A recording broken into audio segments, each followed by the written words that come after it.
देखिए, unified pension scheme new pension scheme से भी ज्यादा बदतर और खराब है और ये देश के कर्मचारियों के साथ एक बहुत बड़ा धोखा है। और इस पेंशन स्कीम से आपने देश के अर्धसैनिक बलों को निकालकर बाहर कर दिया। वो इस दायरे में नहीं आएंगे। देश के पैरामिलिट्री फोर्सेस इस दायरे में नहीं आएंगे क्योंकि उनकी 25 साल की सर्विस होती ही नहीं। तो जब उनकी 25 साल की नौकरी होगी तभी आप यूनिफाइड पेंशन स्कीम का लाभ उनको देंगे, वरना 10,000 रुपए की पेंशन उनको मिलेगी।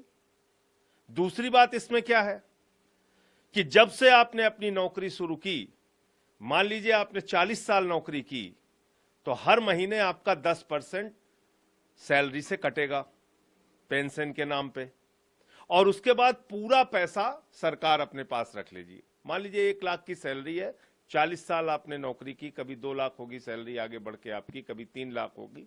जितना पैसा आता है 10% के हिसाब से वो पूरा का पूरा पैसा सरकार रख लेगी अपने पास।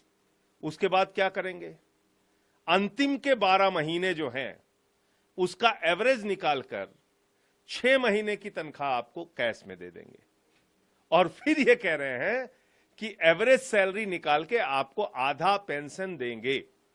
पहले तो आपने एक बहुत बड़ा अमाउंट कर्मचारियों का मार लिया, लाखों रुपए जो अपनी पूरी जिंदगी में उनकी 10% कटौती के नाम पे इकट्ठा होगा। दूसरी चीज, आपने इससे अर्धसैनिक बलों को बाहर कर दिया बड़ी संख्या में। आपने इसमें कह दिया 25 साल की जब न्यूनतम आपकी सर्विस होगी, 20 साल से बढ़ा के उसको 25 साल कर दिया कि न्यूनतम सर्विस जब आपकी 25 साल की होगी तभी आप इस यूनिफाइड पेंशन स्कीम के दायरे में आएंगे। तो कुल मिलाकर ये एनपीएस से भी ज्यादा बदतर यूपीएस आया है और देश के कर्मचारियों के साथ एक बहुत बड़ा धोखा मोदी सरकार ने किया है, जिसको इस देश के कर्मचारी समझते हैं और इसका जवाब वो देंगे। आप लोग अभी भी ये मांग कर रहे हैं कि ओपीएस बहाल किया जाए। भाई, पुरानी पेंशन स्कीम बहाल करने में आपको क्या समस्या है?